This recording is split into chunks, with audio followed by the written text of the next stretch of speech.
Победителем проекта «Молодые ножи», обладателем золотого шеф-ножа и внушительных чаевых из рук звездного гостя становится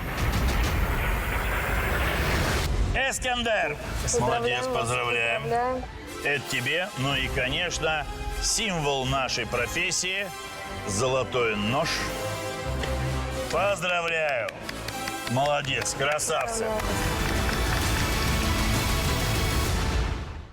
Достлар Эскендер Аджи Алимов на днях с триумфом одержал победу в кулинарном шоу «Молодые ножи» и приехал в свой родной Кизлев и согласился встретиться с нами. Эскендер, салям алейкум. Рада знакомству. Ну как после победы вообще? Какие ощущения? Ну, ощущение приятное, что, во-первых, то, что я приехал в родную Евпаторию и в этот момент показали шоу. Достаточно было очень много поздравлений, очень приятно. Я не ожидал настолько большого охвата. Начали все звонить, поздравлять, приглашать на ужины, отсняться в таких или иных роликах, дать интервью. Достаточно приятная победа. Меня просто натолкнули, что тебе нужно развиваться там, в медийном плане. Я подал заявку, мне буквально, может, через месяц пришел ответ, что ты прошел кастинг, мы тебя приглашаем. И все, я с радостью поехал. Шоу – это какой-то новый эксперимент над собой, потому что настолько крупный телепроект, что очень много камер, очень много людей на площадке работает с тобой. За тобой закреплен там редактор, ты не знаешь, как вообще себя вести. Этот рубеж нужно преодолеть. Вот я преодолел его, мне очень понравилось. Шеф, для вас приготовил салат в азиатском стиле с опаленным тунцом, маринованным в специях шичиме, древесный гриб, маринованный в соевом соусе кориандре и мирине, черри для свежей нотки и азиатский майо. Соус очень вкусный. Тунец идеальный. Салат интересный, яйцо замечательно. Суть выиграть своих соперников, получить золотой нож и просто одобрение самого Ивлева. В финал остается 2 человека. Каждый этап отчисляется 2 участника. Там было 3 этапа, в каждом этапе разное задание. И он подготовил такие какие-то обманки, как был мой финал. Это мы набрали себе продуктов, и он взял и решил просто поменять нас местами и готовить из продуктов соперника. Ты, Виталик, будешь свое блюдо готовить из его продуктов, а Искандер будет готовить блюдо из твоих продуктов. В финальном этапе мне попались достаточно классические продукты. Я сделал обычную, просто вкусную классику. Так как и требует Ивлев, он требует, главное, чтобы было вкусно. Попал ты, не попал ты, сделал ли ты по тех заданию или не по тех заданию. Если я пробую, мне должно быть вкусно. Вот так я и продвигался с первого этапа до финала. Но самое главное, да, это золотой нож, внушительные чаевые и там, фартук победителя с эмблемой «Молодые ножи».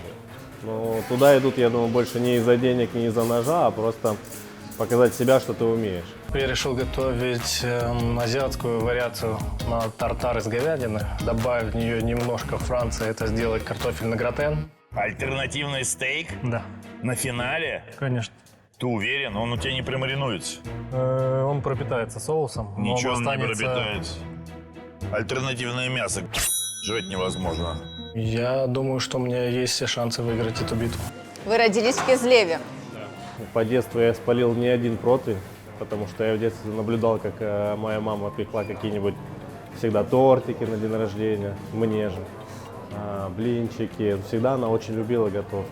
Я всегда старался повторить за ней. Даже когда ее не было дома, я какое-то тесто замешивал просто по памяти, как она это делает. Это как в базу заложилось, что я могу это сделать. А потом со временем просто я пришел к тому, что я хочу быть поваром. Если бы вам сказали приготовить какое-то свое коронное блюдо, что бы вы приготовили? Есть оно у вас? Определенного такого нету прям блюда. Всегда смотрю по человеку, что он ожидает от того, что он придет ко мне в гости и что я ему приготовлю. Что бы вы мне приготовили? Вам бы я приготовил что-то легкое, какую-то закуску, какой-то завтрак, какой-то тост, это что-то с зеленью, что-то с авокадо, что-то с креветкой, может быть рыба.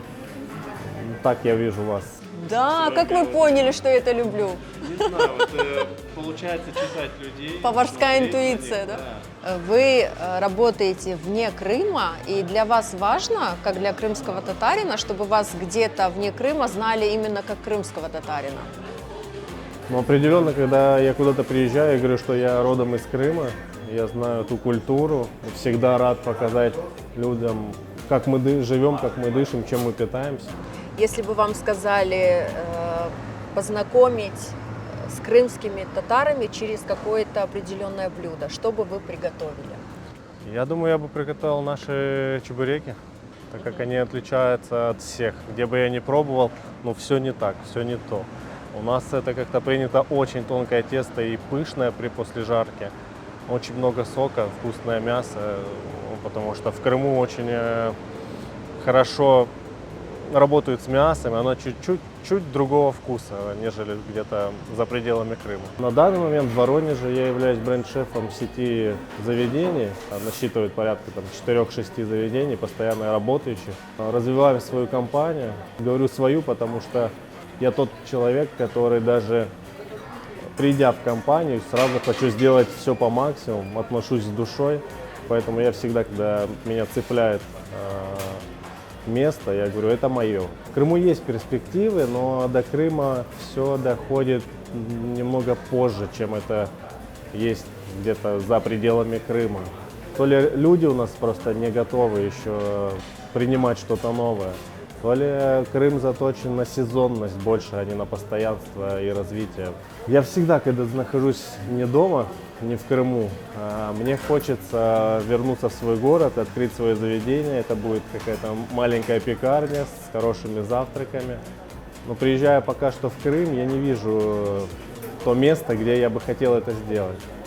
Возможно, через какое-то время я приеду и скажу, вот тут я буду творить уже что-то свое. Буду популяризировать Крым и развивать его на другом чуть-чуть уровне.